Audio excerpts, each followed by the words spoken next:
লেবুর পাতা করম চা, যা বৃষ্টি ঝরে যা। আমার প্রিয় আচারগুলোর মধ্যে করম চার আচার অন্যতম।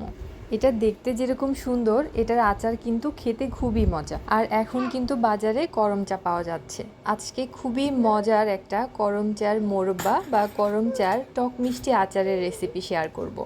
তো প্রথমেই আমি করম চা মাঝখানে ভাগ করে নিয়েছি, এর মাঝে যে বিচি রয়েছে সেটা বের করে নিচ্ছি। এরপর এটা ভালো মতো ধুয়ে নেব। এখন ফুটন্ত গরম পানিতে ছেড়ে এটা কিছুক্ষণ ভাপ দিয়ে নেব। একদম পুরোপুরি সেদ্ধ করব না, জাস্ট একটুখানি ভাপ দিয়ে এটা তুলে রাখছি। এতে করে করম চার ভেতর যে আঠালো অংশ রয়েছে এটা খানিকটা চলে যাবে। এরপর একটা প্যানে আমি চিনি দিয়ে দিয়েছি, যতটা চিনি দেব ততখানি পানি দেব। তো এটা ভালো মতো পানির মধ্যে মিক্স করে নিচ্ছি। যখন চিনি ভালো মতো গলে যাবে এবং একটা বলক চলে আসবে, সে পর্যায়ে যে করম চাগুলো আমি ভাপিয়ে রেখেছিলাম এগুলো দিয়ে দিচ্ছি। এখন মাঝে মাঝে নেড়ে দেব এবং আচারটা বানাতে থাকবো। আস্তে আস্তে চিনি শিরাটা ঘন হতে থাকবে এবং করম চার মধ্যে ভালো মতো প্রবেশ করবে।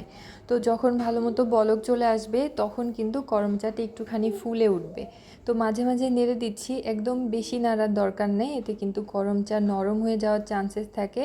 তো আমি মাঝে মাঝে নেড়ে দিচ্ছি। দেখুন এটা কিন্তু একটু ঘন হয়ে এসেছে এবং করম চার কালারও চেঞ্জ হতে শুরু করেছে। যখন এরকম অনেকটাই রসটা টেনে আসবে তখন কিন্তু নামানোর সময় হয়ে এসেছে। তো এ পর্যায়ে এটা নামিয়ে নিচ্ছি। ঠান্ডা হয়ে গেলে করম চা কিন্তু বাকি রসটুকু শুষে নেবে। তো এটা চুলা থেকে নামিয়ে ঠান্ডা হওয়ার জন্য অপেক্ষা করব। ঠান্ডা হওয়ার পরে এটা বয়ামে ভরে সংরক্ষণ করব। এটা বাইরেও ভালো থাকে আর ফ্রিজে রাখলে এটা অনেক দিন পর্যন্ত খাওয়া যায়। এটা খেতে খুবই টেস্টি হয়। মুখে দেওয়ার পর মনে হবে যে এক একটা আঙ্গুরের টুকরা আপনি মুখে দিচ্ছেন। একসাথে এক বয়াম অনায়াসে একাই খেতে পারবেন, এতটা টেস্টি।